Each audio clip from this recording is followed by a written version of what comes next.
Shalom saudara-saudara sekalian yang dikasihi Tuhan. Saat ini saya mengajak untuk kita berdiam diri sejenak untuk boleh bersaat teduh di hadapan Tuhan. Sebelumnya mari kita masuk di dalam doa. Tuhan Yesus, Anak Allah yang Maha Tinggi, kami bersyukur buat setiap kasih-Mu dan kebaikan-Mu di dalam hidup kami.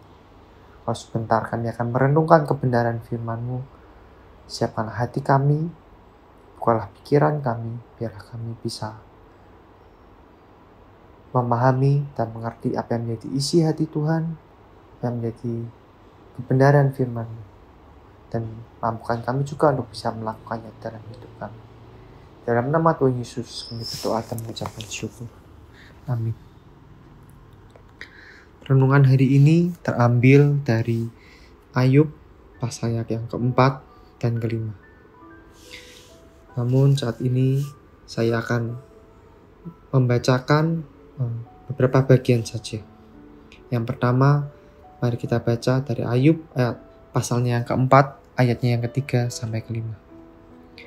Sesungguhnya engkau telah mengajar banyak orang, dan tangan yang lemah telah engkau kuatkan. Orang yang jatuh telah dibangunkan oleh kata-katamu, dan lutut yang lemas telah kau kokohkan. Tetapi sekarang dirimu yang tertimpa, dan engkau kesal, dirimu terkena, dan engkau terkejut. Melalui bagian ini, kita bisa belajar bahwa seringkali kita bisa mengingatkan orang lain, kita bisa memberikan kekuatan bagi orang lain. Tetapi ketika kita sendiri yang mengalami suatu masalah, kita sendiri yang sedang menghadapi pencobaan, kita seringkali jatuh, kita seringkali mengeluh. Tetapi di sini kita juga diingatkan bagaimana seharusnya kita tidak hanya mengingatkan orang, bagaimana seharusnya kita tidak hanya pandai dan cakap untuk berkata-kata, memberikan teguran, tetapi kita juga bisa melakukan apa yang telah kita perkatakan. Apa yang kita sarankan ke orang lain haruslah juga dapat kita lakukan di dalam hidup kita. Dan satu bagian lagi yang juga dapat kita pelajari dari Ayub pasalnya yang kelima, ayatnya yang ke-17 dan ke-18. Sesungguhnya berbahagialah manusia yang ditegur Allah. Sebab itu janganlah engkau menolak didikan yang maha kuasa. Karena dialah yang melukai, tetapi juga yang membebat. Dia yang memukuli, tetapi yang tangannya menyembuhkan pula.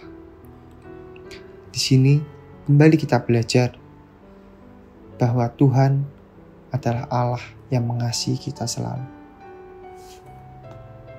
Seringkali Dia mengizinkan pencobaan itu datang di dalam hidup kita, tapi bukan untuk membinasakan, bukan untuk menyakiti kita, tapi semuanya Dia lakukan supaya kita bertumbuh semakin mengasihi Dia, semakin bergantung dan bersandar kepada Tuhan.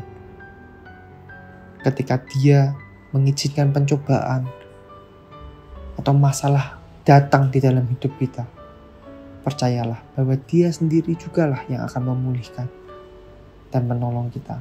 Karena sungguh ketika Dia mengizinkan semuanya itu terjadi, bukan untuk menghancurkan kita, tetapi untuk membuat kita semakin bergantung kepadanya, semakin bertumbuh di dalam Dia. Demikianlah perenungan kita hari ini.